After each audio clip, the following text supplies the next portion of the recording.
Bueno, le damos gracias, ¿cierto?, a Dios, porque como cantábamos, Él es suficiente, amén, Él es suficiente para nuestras vidas, no nos hace falta nada más. El tema de hoy día está en Romanos, ¿cierto?, 3 versículos del 9 al 18. Le voy a dar lectura nuevamente. Dice, ¿qué pues? ¿Somos nosotros mejores que ellos? En ninguna manera, pues ya hemos acusado a judíos y a gentiles que todos están bajo pecado. Como está escrito, no hay justo ni aún uno. Hasta ahí voy a dejar la lectura. El, el sermón de hoy día lleva por título No hay justo ni aún uno. Una frase famosa dice, ¿por qué le pasan cosas malas a la gente buena? Muchas veces vemos en las noticias, ¿cierto?, que mueren hombres o mujeres que hacían cosas buenas, donaciones, ayudas, etcétera, y decimos, ¿por qué no se mueren los asesinos? ¿Por qué no se mueren los violadores? Y muere gente tan buena. Esto se debe a que la mayoría de nosotros considera que el pecado solo es aquello que tiene que ver con grandes crímenes que se realizan contra las personas. Es por eso que los genocidas como Hitler o el asesino del tambor no están dentro de la lista de buenas personas.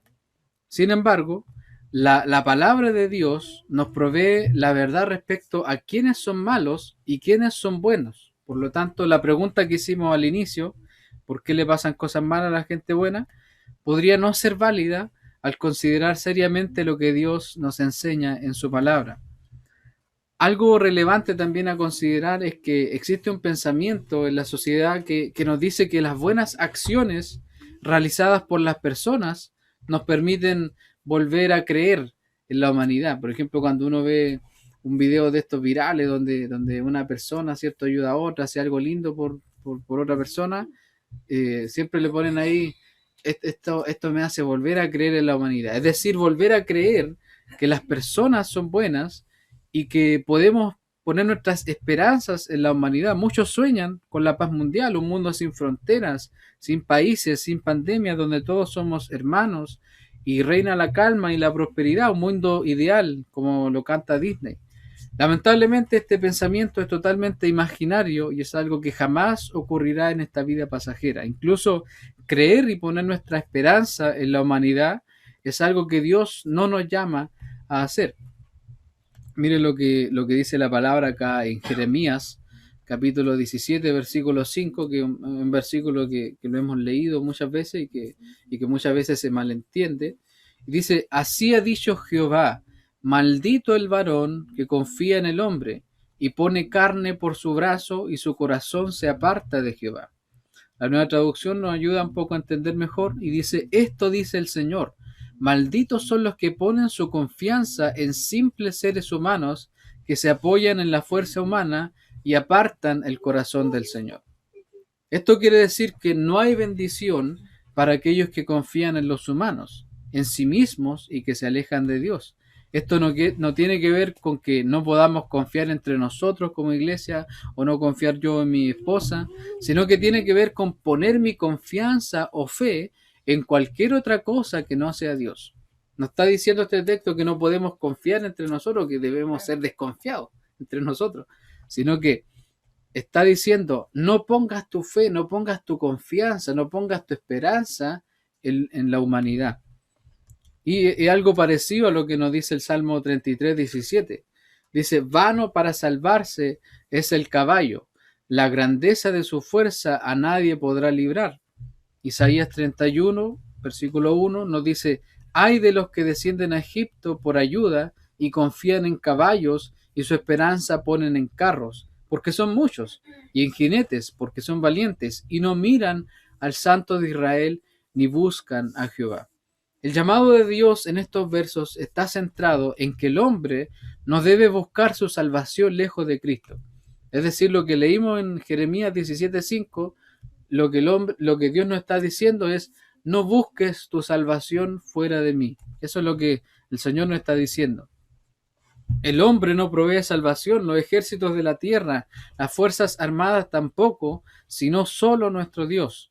Es por esto que no podemos creer en la bondad de la humanidad, ni tampoco pensar que la humanidad se salvará cuidando el planeta o haciendo cosas buenas, porque la condición de los hombres delante de Dios está en problemas, y eso es de lo que hablaremos hoy. Por eso el título de este sermón, de esta predicación es No hay justo ni aún uno. Y el primer punto que vamos a tocar hoy día es que todos somos pecadores. Romanos 3:9, el versículo inicial nos dice, ¿qué pues? ¿Somos nosotros mejores que ellos? En ninguna manera, pues ya hemos acusado a judíos y a gentiles que todos están bajo pecado. Lo que Pablo señala en este primer verso es que los judíos, el pueblo de Dios, la nación de Dios, no tienen ningún favoritismo para Dios. Obviamente los judíos tenían la ley escrita de Dios, fueron los primeros en recibir la revelación de Dios, pero aún con todo eso, tampoco son mejores delante de Dios. Es decir, su condición delante del Señor no cambia a diferencia de otros pueblos. Pues Pablo dice, en ninguna manera, pues ya hemos acusado a judíos y a gentiles que todos están bajo pecado, haciendo eco a que el Señor no hace acepción de personas, que es lo que vimos, que es lo que hemos estado estudiando en Romanos 2:11, que dice, porque no hay acepción de personas para con Dios. Es decir, que en el día del juicio final, un judío no va a levantar la mano, oye, pero Señor, si yo soy parte de tu pueblo, ¿qué pasó? Yo debería, no debería estar acá, no, sino que no hay acepción de personas para con Dios. Recordemos que todo lo que Pablo está diciendo acá tiene concordancia con lo que él viene diciendo en los capítulos anteriores, en la carta a los romanos, como ya hemos aprendido. Por lo tanto, dice, todos están bajo pecado. ¿Y a qué se refiere esto? Que todos estén bajo pecado quiere decir que no hay nadie, sea hombre o mujer, judío o no judío, que no haya pecado contra Dios. La palabra bajo es una preposición que viene del griego jupó, que también podría significar sujeto. Es decir, todos están sujetos al pecado o al poder e influencia del pecado. Nadie en la tierra podría decir, yo nunca he pecado o jamás le he hecho daño a nadie, porque todos somos pecadores y hemos pecado contra Dios. Y uno de los más grandes problemas de nuestros días es que el pecado ya dejó de ser un problema, incluso para muchos de nosotros. Sin embargo, cada día debemos reconocer que pecamos contra Dios y que no somos mejores por ser creyentes, porque nada hemos hecho para ganar el favor de Dios, sino que Dios lo ha hecho todo para cambiar nuestra condición delante de Él. Es decir, no debemos sentir orgullo, porque el orgullo es pecado. No debemos jactarnos y decir, no, yo soy cristiano, soy mejor que los demás. No, sino que todos nosotros necesitamos tanto de Dios como las personas que no conocen a Cristo. Ahora bien, podemos decir que todos somos pecadores. ¿Y qué?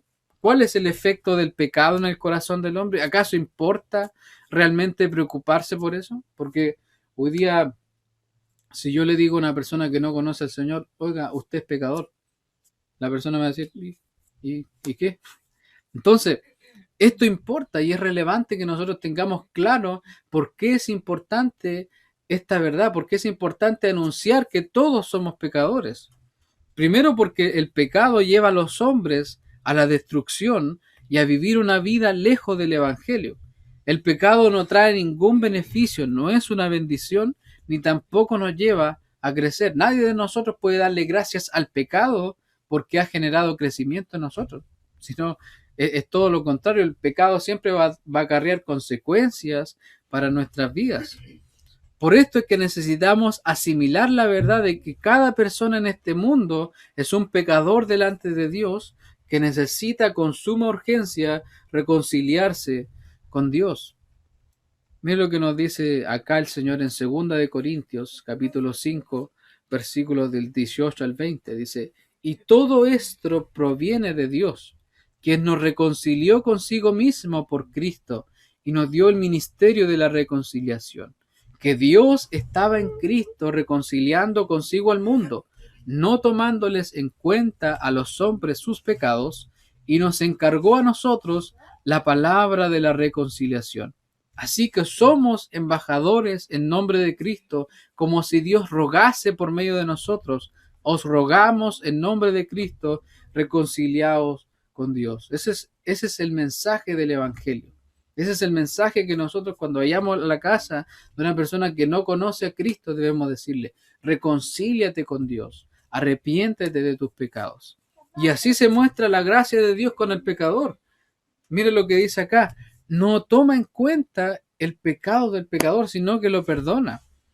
Y el gran problema del hombre es que no sabe cuán pecador es. Y la realidad es que mientras más conocemos a Cristo, más pecadores nos vamos a ver. Es así. Mientras más vayamos conociendo a Cristo, nuestros pecados se van a ir viendo cada día más feos, porque entendemos que Dios odia el pecado. Y mientras más vayamos creciendo con Cristo, mientras más vayamos avanzando en la fe y en nuestro caminar con Cristo, más sucios quizás nos vamos a sentir. Pero aún así, con eso vamos a ver la gracia y la sangre de Cristo limpiando nuestro pecado. Y es porque solamente la luz del Evangelio nos muestra cuán malos y pecadores somos ante Dios. Quizá usted cuando no conocía a Cristo podía decir ciertas cosas, podía actuar de cierta manera, pero ahora en Cristo eso es malo. Ahora en Cristo entendemos que esas cosas que quizás antes decíamos o quizás actitudes que hemos tenido durante nuestra vida, incluso como creyentes, no tienen lugar cuando el Señor ha alumbrado nuestro corazón. El segundo punto es el punto central que vamos a tocar, que es: no hay justo ni aun uno. Que esto está ahí en el versículo 10 de Romanos capítulo 3. Y dice: como está escrito, no hay justo ni aun uno. El verso que acabamos de leer nos ayuda a profundizar cuán malo y pecador es el hombre.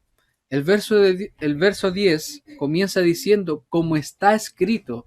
Y esto porque Pablo está tomando referencias del Antiguo Testamento para referirse a la verdad que Dios quiere comunicar. Cada vez que usted lea en el Nuevo Testamento un como está escrito, o como ha sido dicho, o como está escrito, es porque ellos están tomando una referencia al Antiguo Testamento, una referencia a lo que el Señor ya ha dicho antes. Esta verdad que nos dice: no hay justo ni aun uno.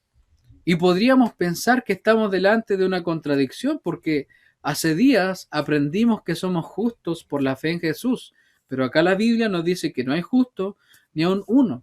Yo cuando comencé mi caminar con el Señor y leía Romanos, decía: ¿por qué aquí la palabra del Señor dice que no hay justo, si en otro lado dice que somos justos para con Dios? Y esa era mi principal duda. Yo creía que había una contradicción.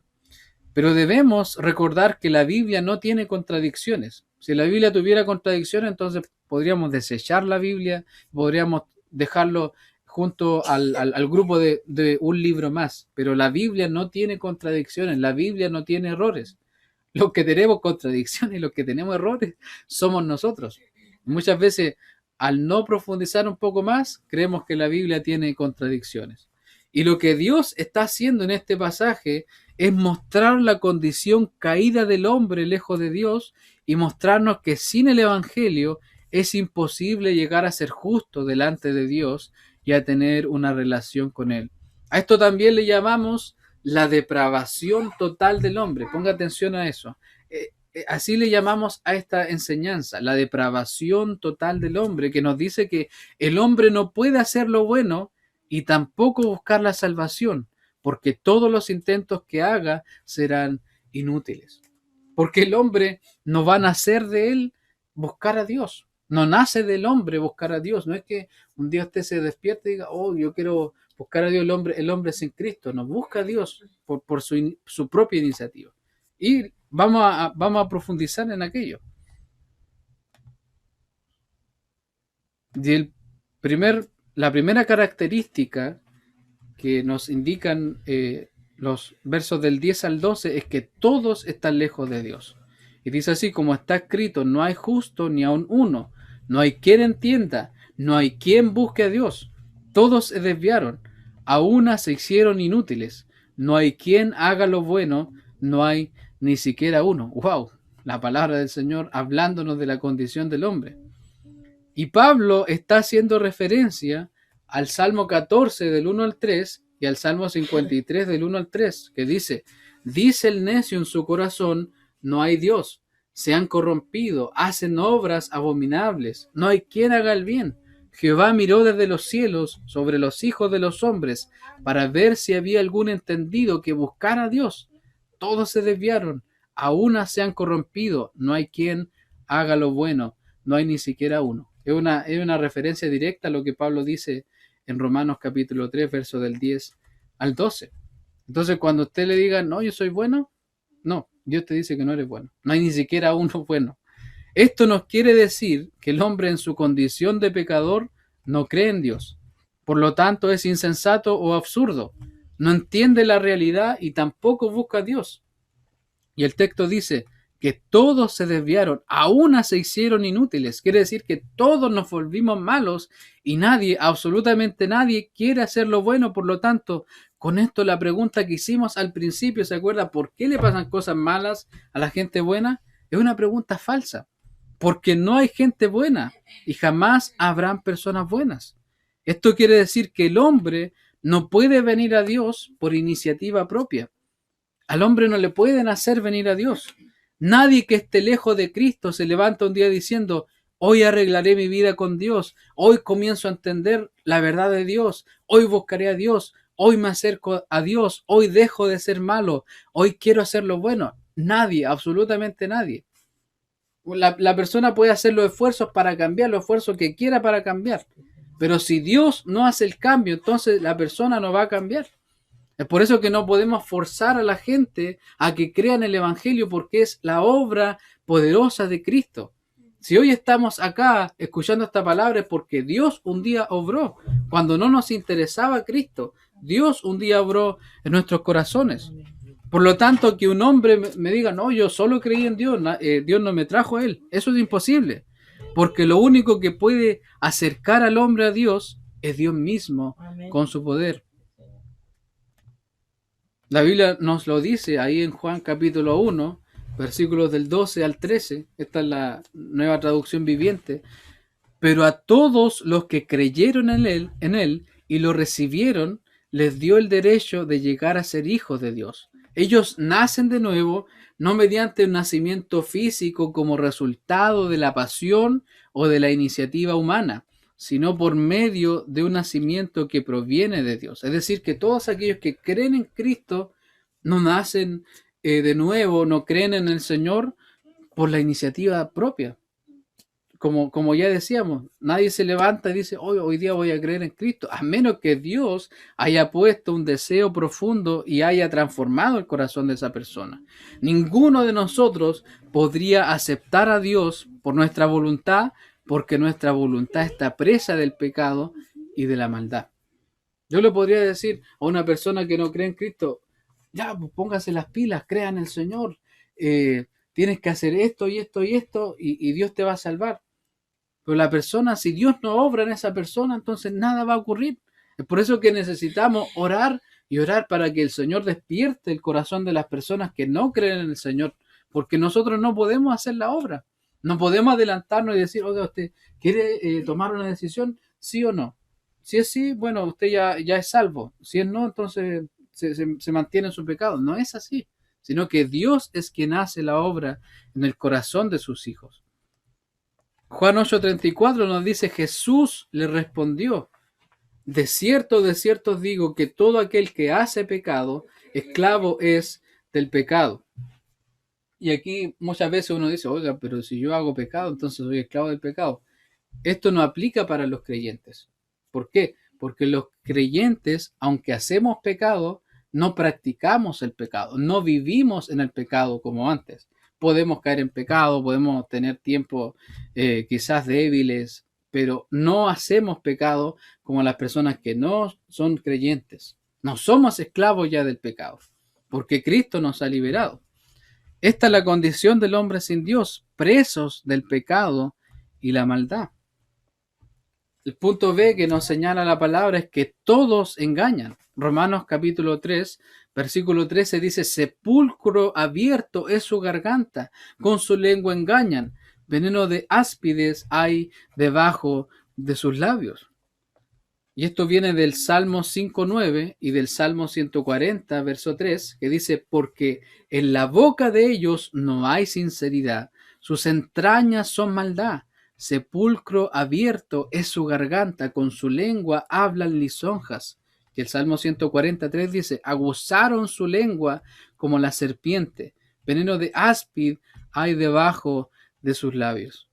Este verso lo que hace es intensificar lo que ya hemos dicho. Las entrañas del hombre, lo que está en el interior del hombre son maldad, es decir, en lo interior del hombre lo único que hay es maldad, es pecado.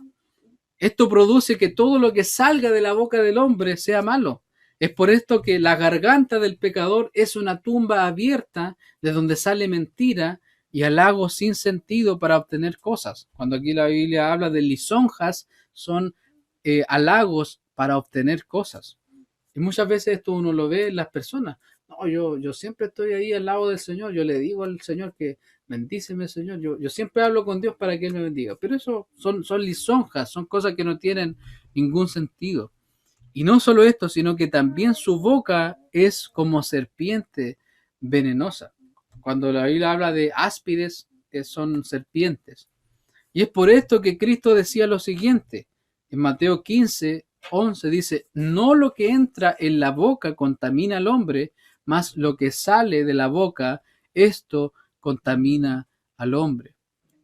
Jesús no estaba hablando en términos materiales, en términos naturales. Jesús no estaba hablando aquí, si tú comes algo que está podrido, no te va a hacer mal, sino que Jesús estaba hablando en términos espirituales. Lo que sale de nuestra boca, lo que sale de nuestro corazón, eso es lo que contamina al hombre. Y Jesús conoce cuán pecador es el hombre y lo que hay adentro del corazón del hombre. Miren lo que dice Santiago 4:1, la Nueva Traducción Viviente. ¿Qué es lo que causa las disputas y las peleas entre ustedes? ¿Acaso no surgen de los malos deseos que combaten en su interior? Todo lo malo que decimos o hacemos proviene del interior del corazón. Y el veneno de la maldad que hay en el corazón solo puede ser extraído y limpiado con la sangre de Cristo. ¿Ha visto usted a esos domadores de serpiente cuando toman a la serpiente y le extraen el veneno? Así Cristo, eso es lo que hace con nuestras vidas. Extrae ese veneno que hay, porque muchas veces somos venenosos.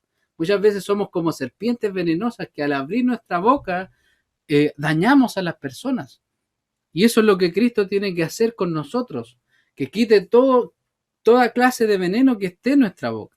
Y es Cristo quien tiene el poder para cerrar el sepulcro abierto que cada pecador tiene en su boca. Esa es la condición del hombre sin Dios. Pero muchas veces vemos estas mismas cosas en nuestras vidas. Y es por eso que debemos decirle al Señor, Señor, cámbiame, ayúdame a que mi lengua sea una lengua de bendición. El punto C es que todos maldicen y viven en la amargura. Romanos 3:14 dice, su boca está llena de maldición y de amargura. ¿Acaso usted ha visto a una persona que no es creyente que sea una persona gozosa? Siempre andan quejándose.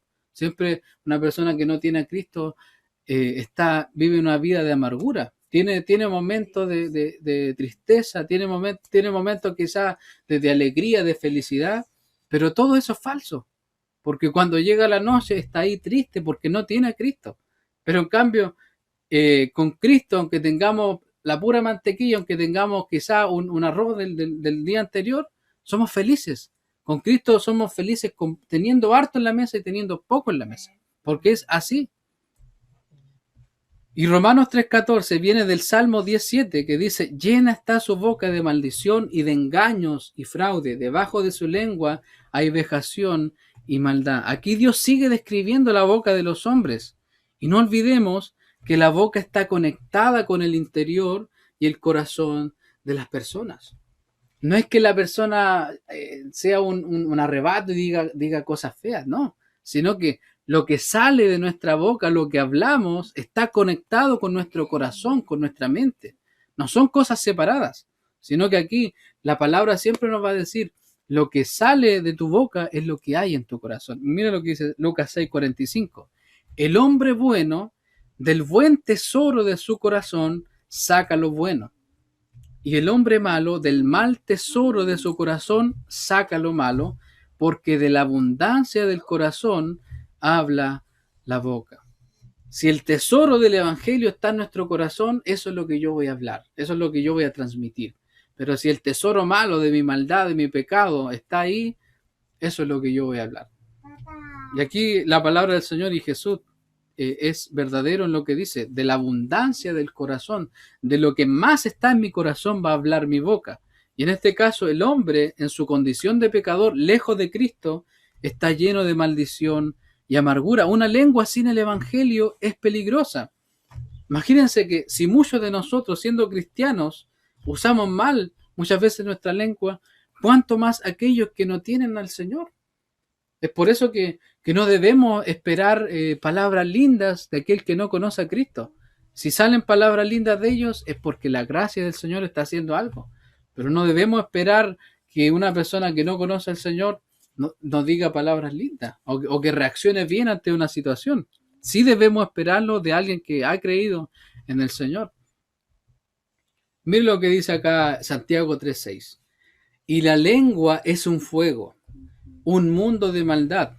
La lengua está puesta entre nuestros miembros y contamina todo el cuerpo e inflama la rueda de la creación. Y ella misma es inflamada por el infierno. Lo que este texto nos quiere decir es que si la lengua está sin Cristo o el corazón del hombre está lejos de Dios, es muy posible que esa persona contamine toda su vida, provocando que la persona se queme en el infierno.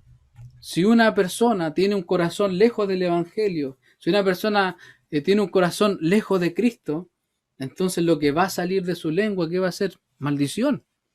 Y eso mismo lo va a llevar al mismo infierno. Es por eso que un corazón sin el Evangelio trae como consecuencia una boca que contamina y condena al hombre por no creer en el Evangelio y elegir ese mal tesoro de amargura y maldición. Porque cuando un hombre no cree en el Evangelio, el tesoro que tiene es un tesoro de amargura, un tesoro de maldición.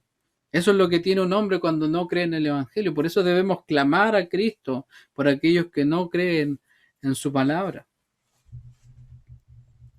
El punto D, otra característica de los hombres, de las personas sin Cristo, es todos siguen un camino de destrucción donde no hay paz.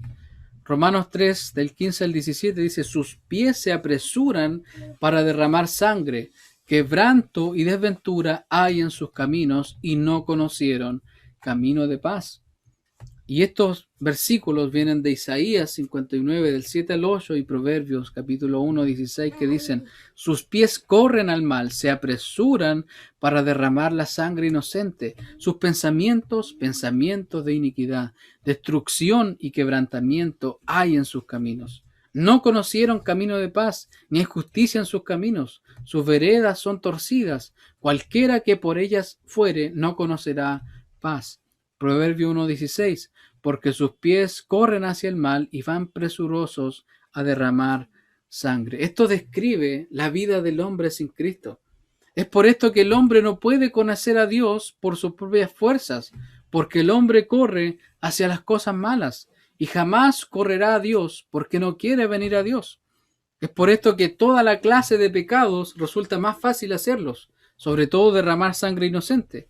Esto lo vemos claramente en los países, incluso en nuestro propio país, donde el asesinato de niños es una ley a la cual le llamamos cierto aborto. Y el hombre, al hacer todas estas maldades, cree que será feliz y hallará la paz, pero lo único que obtiene es destrucción y sufrimiento. Uno ve, cierto, a miles de mujeres sin el Evangelio, con un pañuelo verde en las marchas diciendo, yo quiero abortar, quiero tener libertad sobre mi cuerpo. Y muchas de estas mujeres que lo han hecho no pueden ya dormir por lo que hicieron.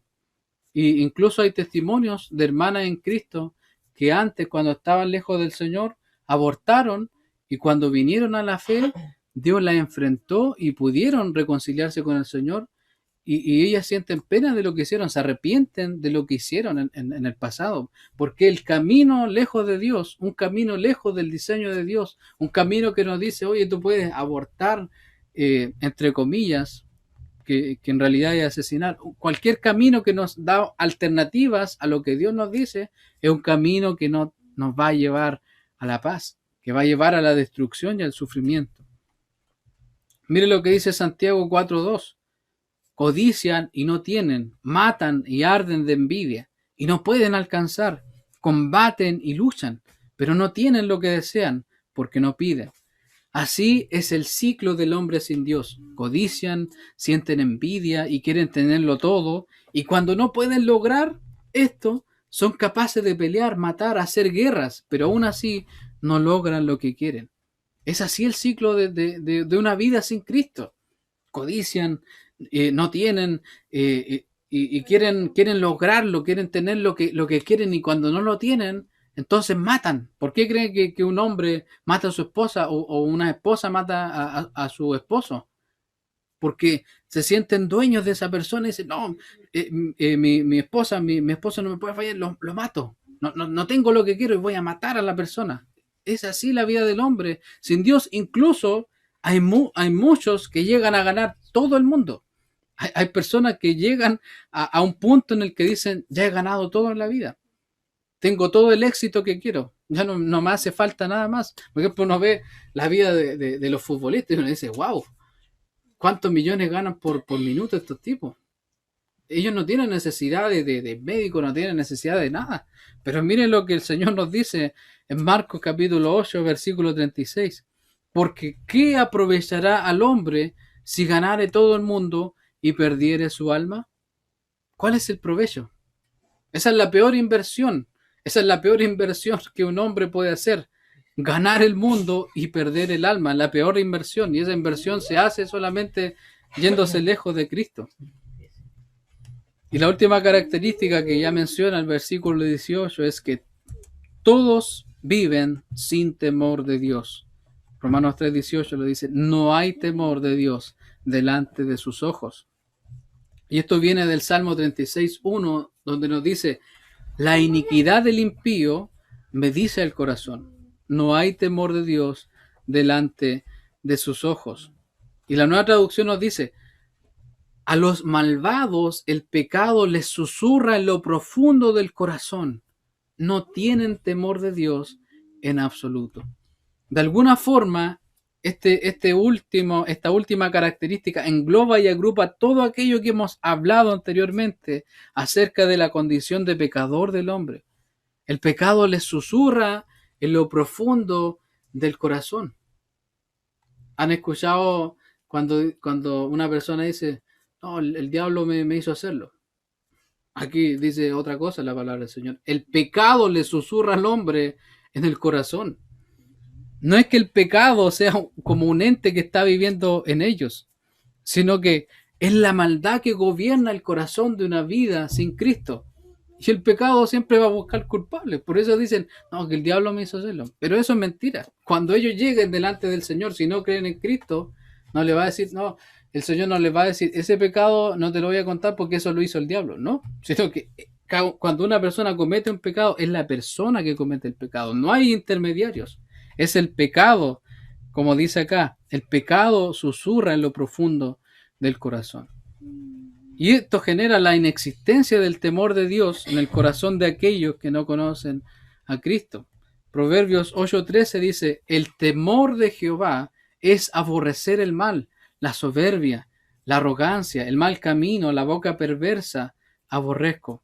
Un corazón sin temor de Dios ama el mal, desea la soberbia, es arrogante, camina lejos de Cristo, habla maldición y perversiones. Esta es la condición del hombre sin Dios. Todos están lejos de Dios, todos viven sin temor de Dios, todos engañan, todos maldicen y viven en la amargura, todos siguen un camino de destrucción, lejos de la paz. Todos son malos. La vida del hombre es mala sin Dios. Amén. Entonces, que usted no se lo den vuelta en una conversación. Cuando usted hable con una persona que no conoce al Señor y esta persona se quiera mostrar buena, usted yo no necesito ir a la iglesia, yo estoy bien aquí en mi casita, soy una persona que hace donaciones, yo ayudo como puedo. No importa lo que hagas, eres malo delante de Dios. Incluso uno podría decir, las personas más honorables de la tierra, uno dice, wow, esto no necesitan a Cristo porque son buenas personas. O a veces decimos, "Oh, a esta persona solamente le falta a Cristo, como que son tan buenas que solamente les falta a Cristo", pero no. Todas las buenas obras que una persona puede hacer, todas las cosas buenas que puede hacer, el problema es que no son para Dios. Pero cuando estamos en Cristo realmente podemos hacer cosas buenas. Cuando realmente estamos en el Señor, cuando estamos en Cristo, realmente nuestras obras son buenas. ¿Por qué? Porque son hechas para Dios. Cuando una persona que no es creyente da una ofrenda, no lo hace para Dios, sino que lo hace para él mismo. No lo hace para la gloria del Señor. Cuando Dios dice, no hay justo ni aun uno, no solo nos quiere mostrar cuán pecadores somos lejos de Él, sino que también nos habla de que hay un solo justo que siempre lo ha sido y siempre lo será.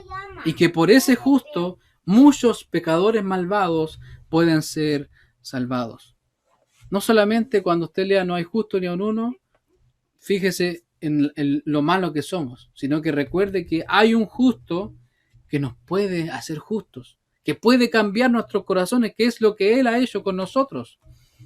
Miren lo que dice 1 Pedro 3:18. Porque también Cristo murió por los pecadores una sola vez, el justo por los injustos, para llevarnos a Dios. Primera de Juan 2:1 dice, hijitos míos, estas cosas os escribo para que no pequéis, y si alguno hubiere pecado, abogado tenemos para con el Padre a Jesucristo el justo. Cristo es el justo que cambia nuestra realidad y está cambiando nuestros corazones. Es decir, que hoy día podemos decir por la fe, soy justo en Dios, pero no porque me porto bien, porque nos portamos mal, incluso en el Evangelio. Pero por la fe hoy soy justo delante de Dios. Por la fe hoy yo soy bueno. Aunque tengo pecado, pero Dios me considera como bueno.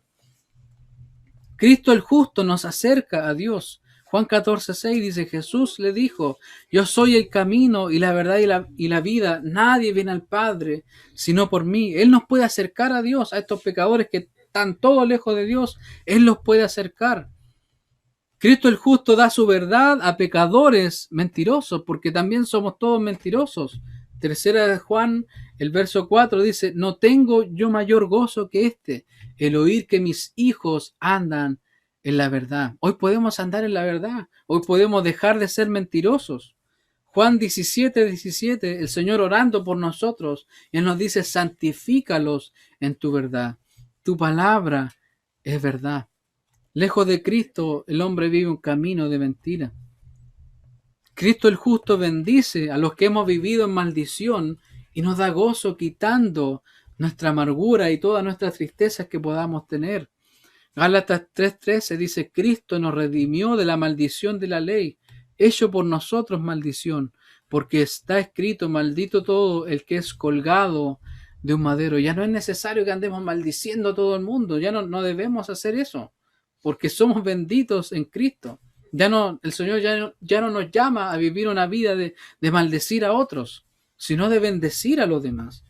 Juan 17:13 dice, pero ahora voy a ti y hablo esto en el mundo, para que tengan mi gozo cumplido en sí mismos. El deseo de Cristo con sus discípulos y con nosotros es que nuestro gozo se cumpla, sea verdadero en nosotros, que venir al Evangelio, que venir a servir al Señor, que estar en Cristo no sea una carga para nosotros, sino un gozo. ¿Qué otro gozo? ¿Qué gozo siento yo cuando nos podemos reunir el domingo, cuando nos podemos reunir a un discipulado, cuando podemos compartir nuestra fe con otros? Eso es algo que debe producir gozo en nosotros. No debe ser una carga el orar. Aunque con estos fríos orar en la mañana está difícil, pero ora en su camita. Cristo el justo nos da paz y nos saca del camino de destrucción. Juan 14:27 dice, la paz os dejo, mi paz os doy. Yo no os la doy como el mundo la da. No se turbe vuestro corazón, ni tenga miedo. Se fija que el mundo ofrece una paz ¿en qué? En el dinero, en las cosas materiales. Una paz pasajera, pero él dice, tranquilos, no se turbe vuestro corazón, no se confundan, no tengan miedo, porque la paz que yo doy es una paz que no tiene comparación a lo que el mundo puede hacer. Por eso que si hoy día estamos intranquilos, luchando con algo, corramos a la paz que Cristo nos da. Cristo es nuestra paz. Cristo el justo pone temor de Dios en nuestros corazones. Él nos ayuda a comenzar a aborrecer las cosas que antes amábamos. Y si hay algo que a Dios no le gusta, que nosotros estamos haciendo, Él también nos puede ayudar a que dejemos de hacer esas cosas. Esos pecados que muchas veces nos cuesta arrepentirnos, porque muchas veces nos arrepentimos siempre de las mismas cosas. Incluso muchas veces tenemos que arrepentirnos de nuestro mismo arrepentimiento porque es falso. Es por eso que cada día debemos reconocer nuestro pecado. No deje de luchar contra el pecado con la ayuda de Dios. No se canse de luchar. Y si cae, bueno, el abogado tenemos para con el Padre, Jesucristo el justo. No se rinda por el pecado que pueda estar en su vida. No se desanime, porque somos fáciles de desanimar. No, volví a hacerlo, Señor. Pero es muy probable de que vamos a volver a hacerlo. Yo me gustaría ser un esposo perfecto, ser atento con mi esposa en todas las cosas, pero muchas veces vuelvo a caer en las cositas pequeñas que estaba tratando de cambiar. Y es porque el Evangelio cada día nos enseña a tratar con las cosas que están en nuestro corazón. En esas cosas que no están saliendo bien, el Evangelio tiene el poder para ayudarnos. ¿Por qué? Porque el Señor pone su temor en nuestros corazones, como dice aquí en Jeremías 32:40. Y haré con ellos pacto eterno, que no me volveré atrás de hacerles bien, y pondré mi temor en el corazón de ellos, para que no se aparten de mí. Y esto es muy importante también. O sea que el Señor hace una obra tan hermosa en nosotros que Él ni siquiera nos permite que nos apartemos de Él. Incluso alguien podría hacer el ejercicio de tratar de apartarse de Dios, pero eso sería imposible.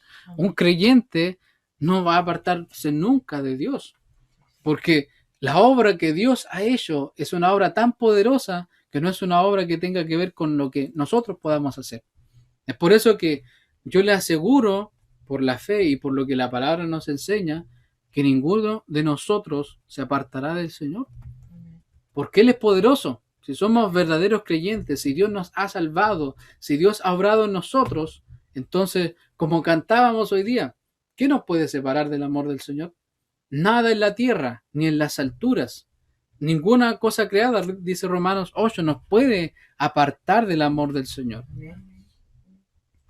Muchas veces nosotros decimos, tómate fuerte de la mano del Señor para que no te sueltes.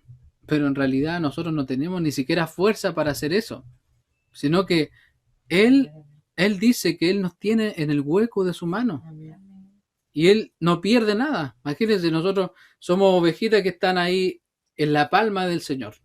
¿Usted cree que el Señor va a hacer esto y se le va a caer una ovejita? No, pues, es imposible, porque Él no es como nosotros. Él no pierde nada. Jesús no pierde nada. Dios nos dio a Jesús. Nosotros somos como un regalo de Dios para su Hijo. ¿Y qué hace el Hijo? El Hijo es como la gallina que junta sus polluelos y los cuida, no deja que ningún polluelo se le escape por ahí. Y si alguien se quiere escapar, bueno, lo aprieta un poquito más. Es como la parábola de las ovejas, ¿cierto? Él deja las 99 y va por la que está ahí. Así es nuestro Dios. Jesús es el justo eterno y por su obra en la cruz nos puede sacar de nuestra condición de rebeldía contra Dios. Y eso es lo que nosotros debemos predicar. Nadie es bueno, no existen buenas personas. Solo somos buenas personas si estamos y creemos en Cristo, quien sufrió y murió por nosotros. Cristo es la única buena persona que sufrió cosas malas, tortura, humillación, crucifixión, muerte. Pero aún esas cosas malas eran parte del plan de Dios para que su pueblo y su iglesia pudiera ser salvada. Cuando usted escuche de nuevo por ahí esa pregunta, ¿Por qué le pasan cosas malas a la gente buena? Bueno, eso pasó solamente una vez. Eso le pasó a Cristo. A él le pasó. Él es la única persona buena que ha sufrido cosas malas. Y eso lo hizo para ser salvos y para que su iglesia pudiera ser salvada. Amén. Y terminamos con Isaías 53, versos del 6 al 11. Dice, todos nosotros nos descarriamos como ovejas, cada cual se apartó por su camino, mas Jehová cargó en él el pecado de todos nosotros. Angustiado él y afligido, no abrió su boca, como cordero fue llevado al matadero, y como oveja delante de sus trasquiladores, enmudeció y no abrió su boca. Todo lo contrario a lo que es el hombre malvado. El hombre habla, habla y habla, pero él enmudeció y no abrió su boca. Por cárcel y por juicio fue quitado, y su generación, ¿quién la contará? Porque fue cortado de la tierra de los vivientes, y por la rebelión de mi pueblo fue herido. Él fue herido por nuestra rebelión. Y dice, y se dispuso con los impíos, con los pecadores, su sepultura, mas con los ricos fue en su muerte, porque fue sepultado en una tumba de un rico. Aunque nunca hizo maldad, ni hubo engaño en su boca. El Señor jamás dijo una maldición. Jesús jamás tuvo veneno de serpiente en su garganta, jamás. Con todo eso, Jehová quiso quebrantarlo, sujetándole a padecimiento. Cuando haya puesto su vida en expiación por el pecado, verá linaje, vivirá por largos días, y la voluntad de Jehová será en su mano prosperada. Aquí lo que el profeta está haciendo es hablar de todo el padecimiento que iba a sufrir Jesús y de su resurrección. Cuando haya puesto su vida en expiación, recordemos que la expiación es cuando nuestra culpa es quitada, pero por otra persona, por la acción de otro, y en este caso, Él expió nuestro pecado, Él quitó la culpa de nuestro pecado, Él se llevó el juicio y el pecado que nosotros merecíamos, y dice, verá linaje, vivirá por largos días, y la voluntad de Jehová será en su mano prosperada. Y aquí el último versículo dice, verá el fruto de la aflicción de su alma. Nosotros somos el fruto de la aflicción del alma de Cristo, porque Cristo, acuérdense que cuando estaba en el Getsemaní, él estaba sudando sangre por nosotros, porque estaba afligido su alma, su corazón. Pero dice que Él va a ver el fruto de esa aflicción y Él lo está viendo hoy día y lo va a seguir viendo hasta que todos los que tengan que creer crean en el Evangelio. Y dice, y quedará satisfecho. Es decir, que la sangre que Cristo vertió no fue en vano. Cada gota de su sangre, cada gota que Él vertió es con un propósito. Y aquí dice, por su conocimiento justificará a mi siervo justo a muchos. Él fue el único justo que hoy día nos puede declarar a nosotros justos delante de su Padre. Y llevará las iniquidades de ellos. No solamente nos justifica, no solamente nos pone en la relación correcta con Dios, sino que también lleva nuestros pecados.